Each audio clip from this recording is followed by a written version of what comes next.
Hello everyone. Bonjour. Okay, so let's discuss about my status here in Paris, France. So it's been 6 years na nandito ako sa Paris, France. Hindi pa rin makauwi-uwi at nag-a-apply ako ng papel for more than 2 years na. So wala pa ring response.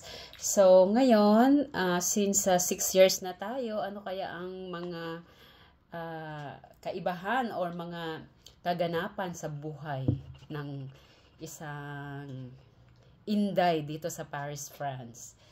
So kape muna. Ayan. And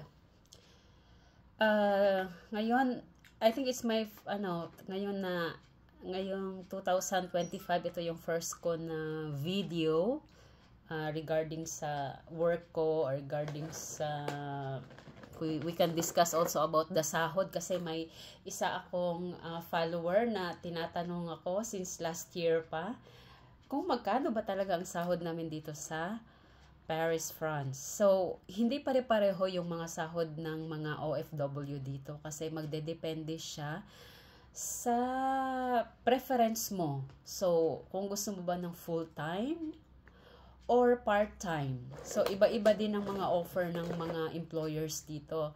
Like for example, sa case ko, since dumating ako, never ako nag-full-time. Part-timer lang ako. And iba-iba yung amo ko. Minsan, for 1 week, na meron akong 6, 7 na employer. So, iba-iba every morning. And sa hapon naman, iba din. Or minsan, may consistent ako. So, for 6 years, ang dami ko ng mga employers dito na iba't ibang lahi. Name it. British, Polish, Arab, Jewish, French,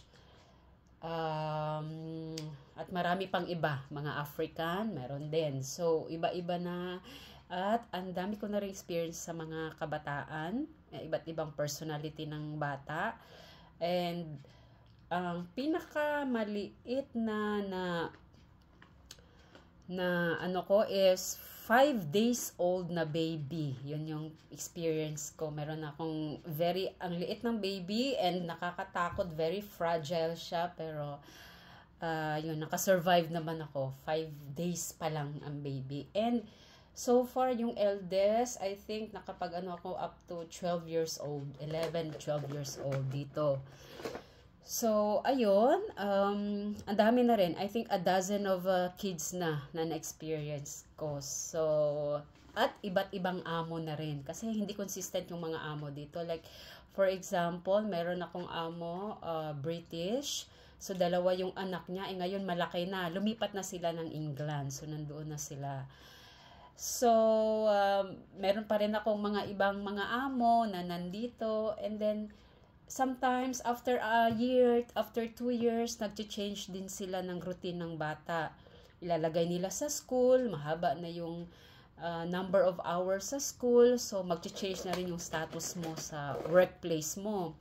So, kailangan dito is you are very, yung sa oras mo, kailangan anytime available ka sa kung ano yung gusto ng amo para hindi ka mawala. Pero kung makahanap ka naman ng iba, why not?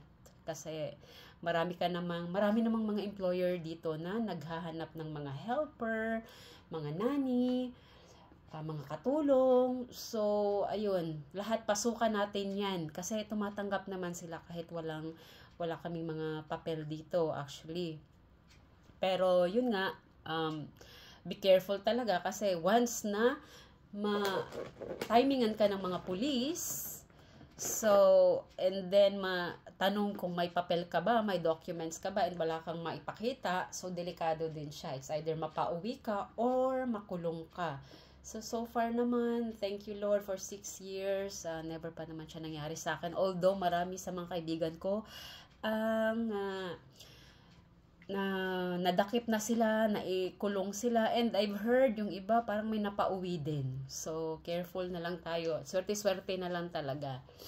So, ayun, I think mag-iisang dekada na siguro ako dito bago ako magkapapel. So, life must go on. Hanap pa rin ng hanap. Kung may mawala akong amo, hanap pa rin ng ibang amo. Ganun lang yung status namin dito. So, like, sa akin, last December, meron akong 3 work na pang-umaga na nawala. So, imagine yun, mga declare ko yun na work. So, kailangan kasi dito naka-declare yung hours mo sa mga amo mo. Para, ibig sabihin, kahit wala kaming papel, nagbabayad kami ng tax. So, nakatulong naman kami sa ekonomiya, nakatulong kami sa government kahit papano.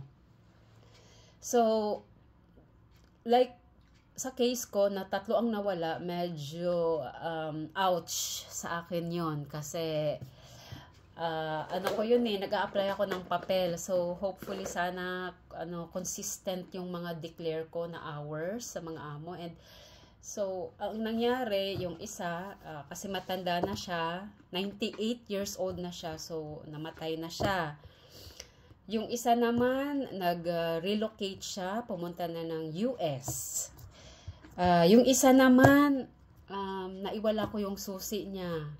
And then, nasa London siya. So, alam mo yun, parang nahirapan akong kumuha ng bagong susi. So, alam mo yun, parang 3 ang nawala. So, malaking kawalan din sa akin yun. Pero, life must go on. Ika nga, kailangan mo pa rin ipagpatuloy kung ano man yung meron ka. So, kung may darating man, okay. Kung may nawala man, sige, tanggapin pa rin natin. Ganun lang yung buhay dito. Ang kalaban mo lang dito is yung mga expenses. Kasi yung mga expenses talagang hindi mo talagang andyan sila. Susugurin ka talaga. So, isa na doon is yung expenses mo sa bahay. Yung renta mo sa bahay, pamasahe mo, and syempre pagkain mo, ganun. And dahil sa ating mga Filipino, kailangan pa rin nating magpadala ng pera sa ating family sa Pilipinas. So, ayun, medyo struggle ang Inday. Pero, carry bells lang, kaya pa rin naman. Ganun talaga ang buhay. So, pag may mga part-time na dumarating, ginagrab ko na lang. Kahit ano yan, sige, grab lang ng grab. And then, kung magustuhan tayo, okay, stay. Kung hindi tayo magustuhan, edi wala din akong magagawa. So, ganun lang po. Kailangan palaban ka. Huwag kang sumuko dito. And, regarding sa rate naman, ngayon, actually inflation siya every month. Actually, almost every 6 months may inflation dito sa France. Tumataas, nagtataas yung mga bilihin, lahat, pati pamasahe namin. Nung dumating ako dito 6 years ago, 74 point something lang, 74 euros yung tinatawag naming Navigo card na unlimited sakay na yun for 1 month, 75. Hanggang sa naging siya, 85. Ngayon, I think 88, 86, something.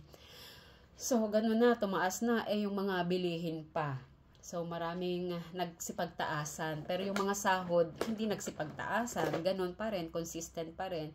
Meron pa rin mga nag-o-offer ng 9 euros per hour, 10, 11, 12, 13, 14, or 15. Depende sa experience mo. And depende na rin sa amo. Kasi may mga amo naman na generous sila. Okay, bigay natin 15 euro per hour, 14 euro, 13 euro. So, very, na yun siya, okay na yun.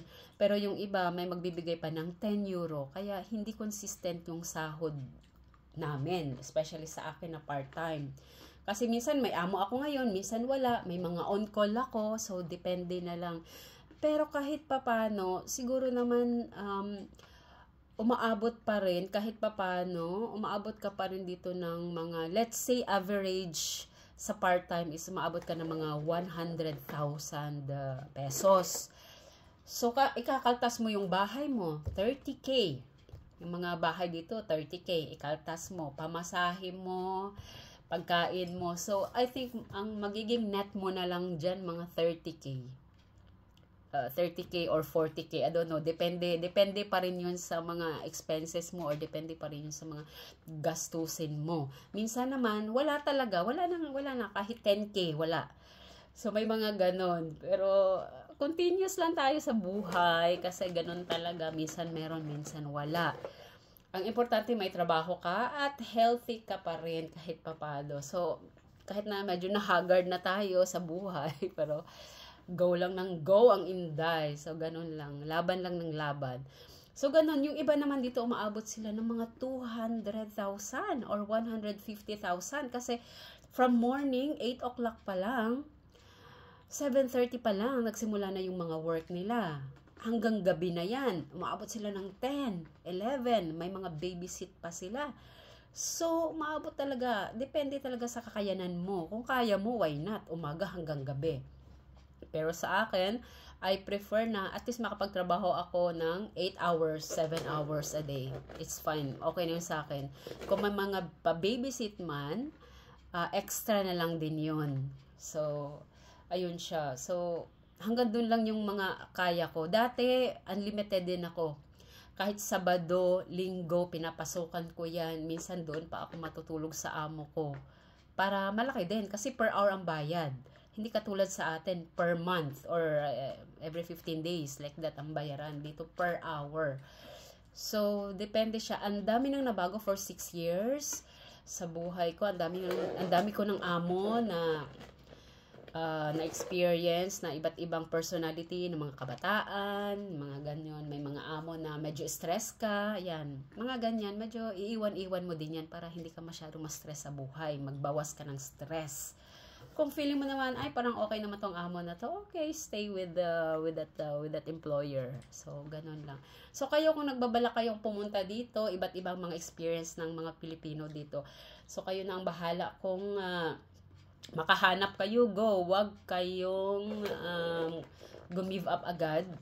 Talagang kailangan palakasan ng loob lang dito. Kasi yung iba, gumigive up sila, umuwi na ng Pilipinas. Ayaw na nila. Hindi na nila kinaya. Kaya, hanggat kaya mo pa, go. Go with the flow. So, yun lang kung ma-share ko for today. So, have a good day everyone. Bye!